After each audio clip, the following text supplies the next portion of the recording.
And I'd just like to say thanks very much to everybody for spending your time with us this afternoon. I hope you find this worthwhile.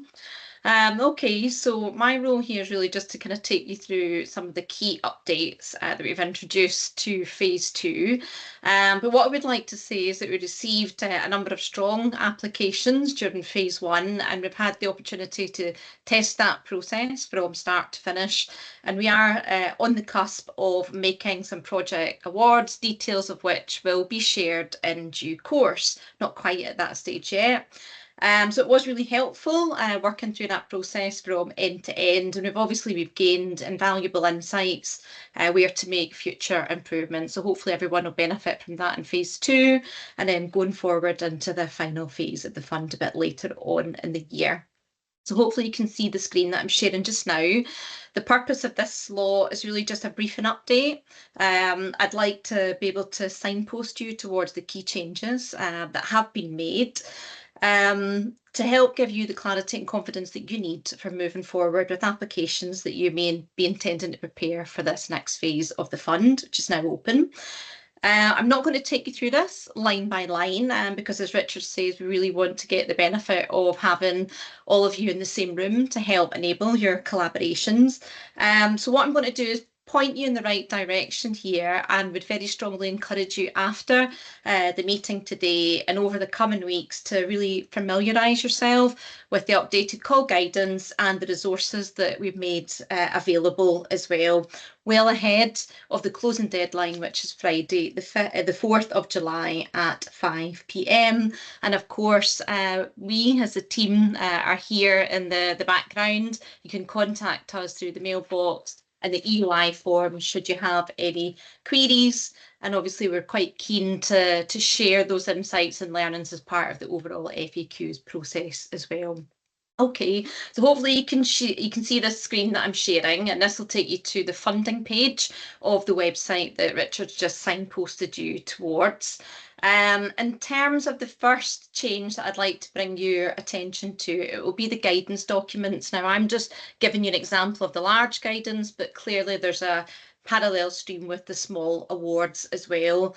So the changes in there are quite light touch, and they include refreshed funder web links as well. So I would again encourage you all to make sure that you're very familiar with that document, because that is the key place, the key go-to place for information, and particularly around the eligibility criteria as well. Now, we are obviously operating within the funders' T's and C's, so this is the go-to document. Please carefully check it for eligibility criteria and do follow the links, because there's a lot of important information in there which you will need to consider as you're building your application form. So that is the go-to place that you need to start with for your applications. What we have done in there is reduce the number of pages that are required for you to submit as part of the case for support.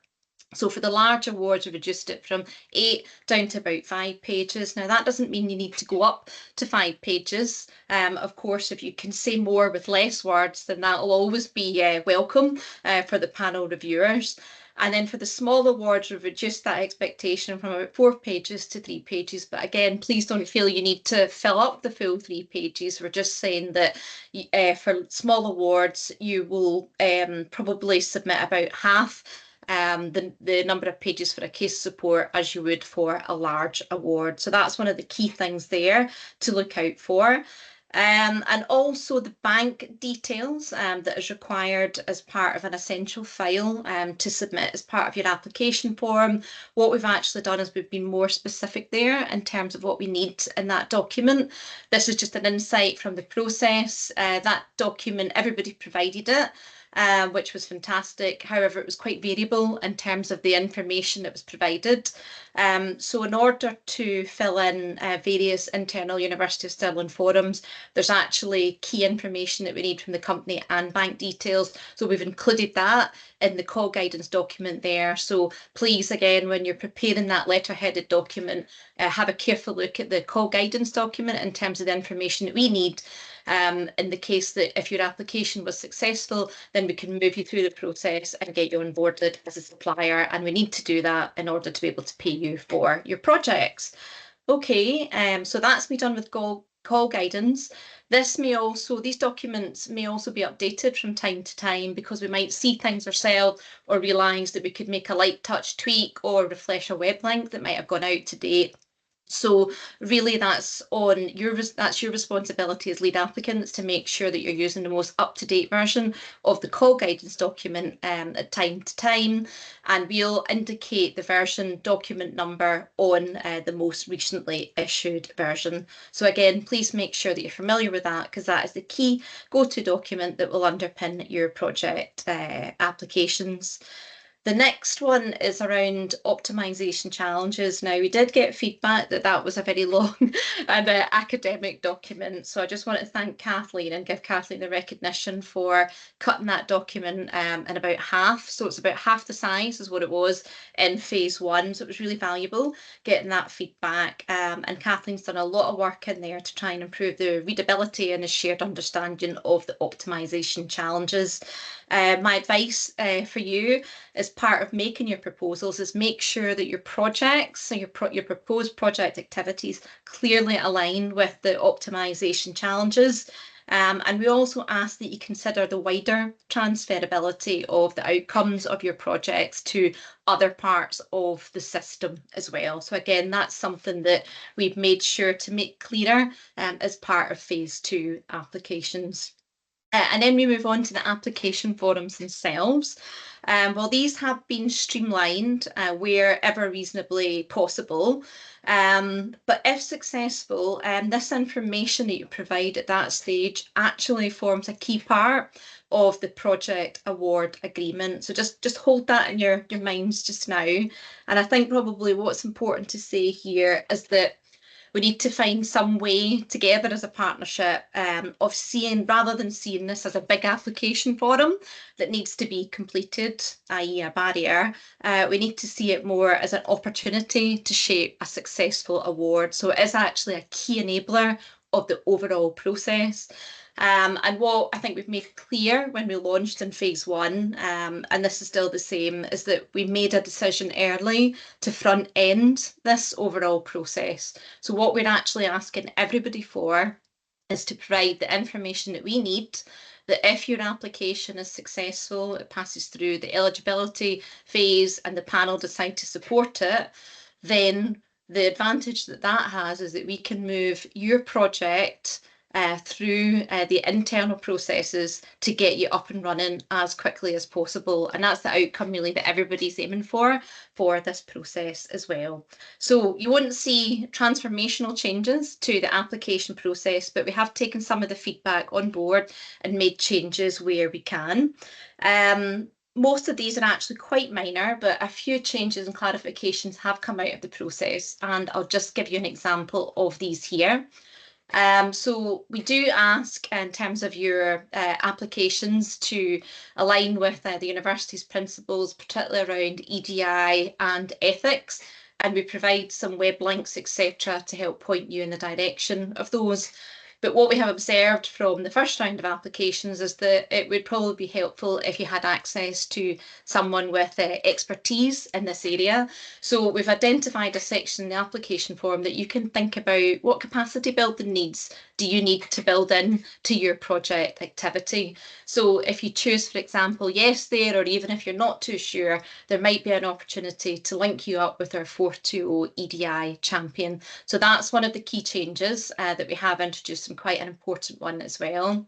And then when you work a bit further forward through this form, we get to a point where we start talking about, it's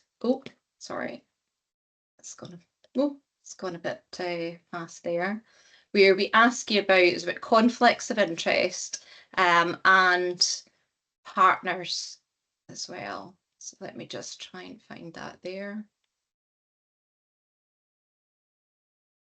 Yeah, okay, here it is. Sorry about that. So this was already in the original application form because our project investigators are unable to apply for funding. But what we are keen to do is try and enable impact from your projects as well. So what's new here is this proposition of academic mentoring. Now, I just want to make clear that we're not committing our academic resources to this, But what we are doing is trying to open a door between yourselves as prospective lead applicants and create a bridge between our academic contributors on the project, that you can have a look through the people page. All the information is there, and you could think about, as you're building your project, who academically might be a go-to person to reach out to for a conversation about an idea, or building up collaborations as well.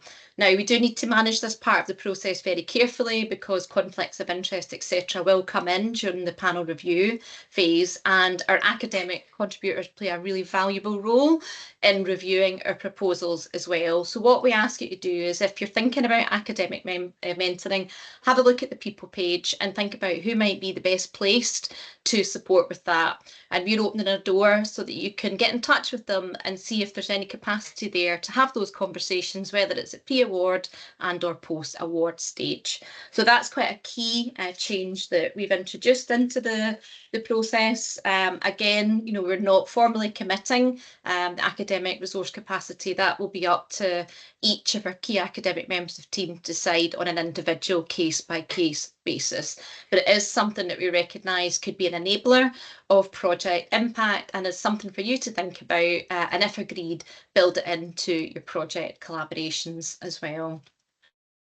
Okay, I think the next item I would like to talk to you about, just very briefly, is the budget builder template. So these have already been updated and are available on the website, and it's version 3 that you should be working with.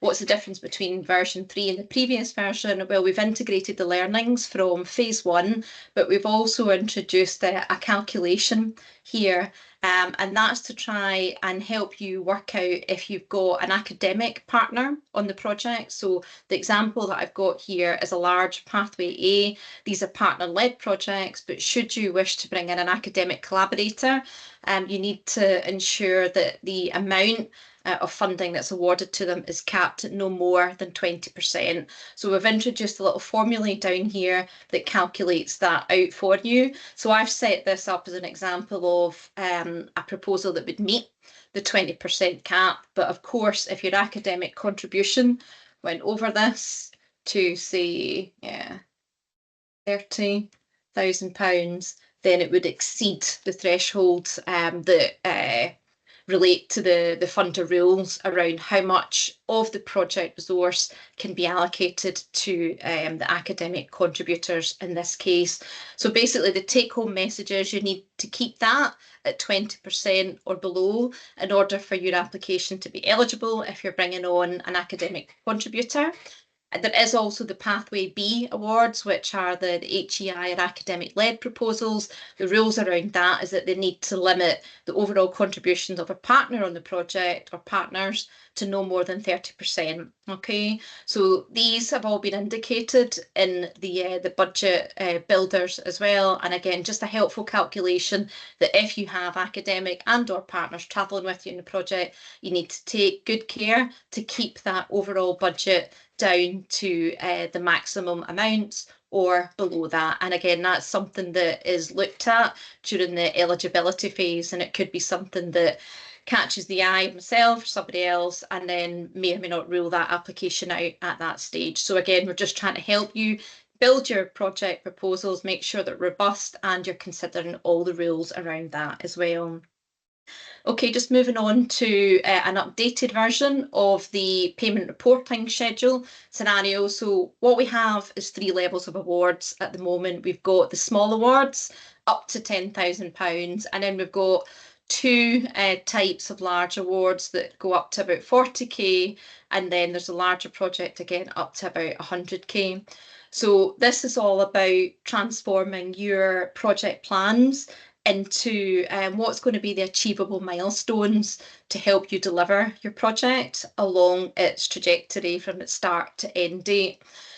So we've built in some things in there that are essential. So again, this is all about setting what the expectations are for each of the levels of award. They are slightly different from each other. So make sure that you go through and have a look at these 2 columns here. So the payment schedule and reporting, that's set for each level of the award. And obviously the expectations does increase up a notch or so as we work through higher levels of the ward. So those two columns are static, they're fixed, they're not intended to be tinkered with or edited.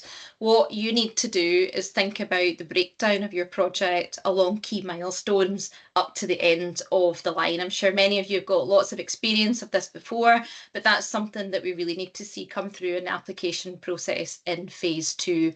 So for example, a small award might have a few milestones, say 1 to 3, and then you've got your final payment, and that will be on delivery of the final report. When we move up to the next level of awarding, there might be some more milestones, but crucially, this has also got an interim report at the halfway stage where funding will be attached to, and then also at the final delivery stage as well for the remaining amount. And then at the highest level of the award, we're a bit more flexible in terms of the funding depending on the duration of your project. So you might have a number of milestones and you might have, for example, 2 interim reports, and they're each attached to a 25% amount of the total project amount that you have asked for in the bid, and then a final payment of about 50%. Or it might be that you decide that you'll have 3 interim points that you'll report back to the team on progress, and then you'll have a 25% on final delivery project invoice. So that is a key change that has been made, and we need to see a milestones document using the template that's been provided. If, for example, you're applying for a small award, just use this column here under the key milestones table, tailor that to meet the needs of your project, and then you can delete the rows for the large awards and vice versa if you're applying for a large award as well. So that really is a key change, and that is something that is a key part of the eligibility screening process that needs to come through in that initial stage of the award.